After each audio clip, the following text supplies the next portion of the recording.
Upang makapagbigay ng makabuluhan at positibong pagbabago sa Pilipinas, ilang programa at proyekto ang inilunsad ni Pangulong Ferdinand R. Marcos Jr. noong 2025. Ating balikan sa ulat ni Sofia Potenciano, una sa balita.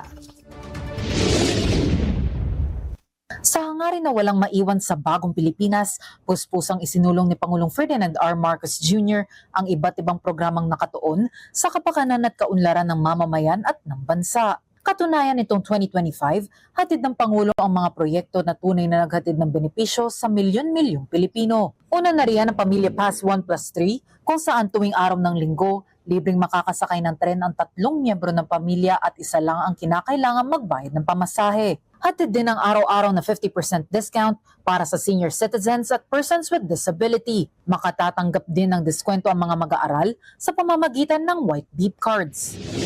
Kumbaga kung yung mga nasa save ko po is nagagamit ko po siya para po rin po sa pangbili po ng mga kagamitan na rin po for in case of emergency po, meron po akong extra funds para magamit po doon. Kaya po nakakatulong po talaga yung 50% na po yun para sa akin bilang estudyante.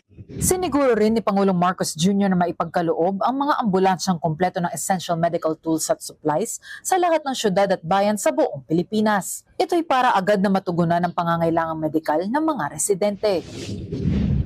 Karapatan ng bawat nating kababayan na Pilipino na magkaroon ng ganitong klaseng serbisyo. Pinapatibay nga natin ang buong healthcare services.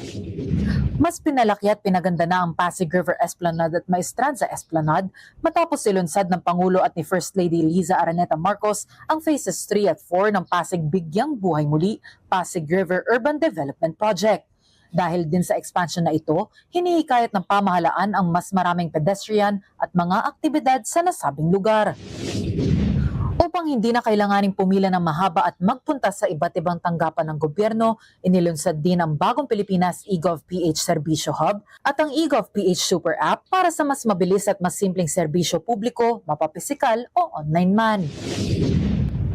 Nagpapasalamat po ako dahil iisa na lang po ang dapat namin puntahan. Katulad po naming mahihirap na hindi na kami pupunta kung saan-saan pang mga ahensya dahil nandito na po ang lahat ng ahensya ng gobyerno.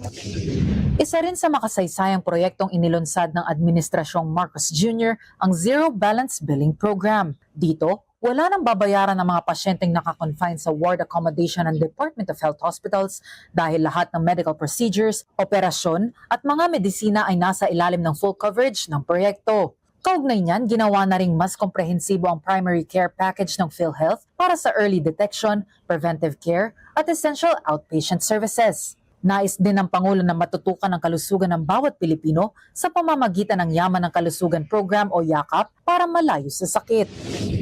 Noong nakaraang taon, pinalawak din ang Unified Student Financial Assistance System for Tertiary Education o UNIFAST program para sa eligible students mula sa state universities and colleges. Isang digital platform din ang inilunsad para gawing mas simple ang certification, authentication at verification ng academic records tulad ng diploma at transcripts. Bukod dyan, pinalawak din ang internet access at connectivity, gayon din ang pagdadagdag ng libreng wifi sa buong bansa.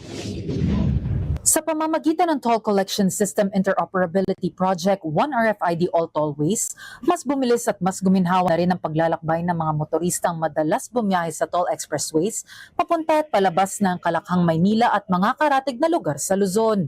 Patuloy din ang pagkakaisa ng national government agencies, local government units, pribadong sektor at non-government organizations para simulan ng Oplan Kontrabaha, waterways clearing and cleaning operations sa bansa. Pinuksan na rin ang Walang Gutom Kitchen na nagbibigay ng libreng almusal at tanghalian para sa mga mahihirap na pamilya. Binigyang katuparan na rin ang pagbaba ng presyo ng bigas sa 20 pesos kada kilo.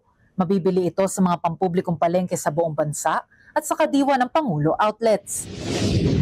Thank you po kay Presidente sa mga tulong na pinagkakaloob niya sa amin. Thank you din kay Lord dahil siya binigay niya sa amin, Presidente. Nauuna sa balitang totoo at laging bago. Sofia Potenciano, Alauna sa Balita, Congress TV.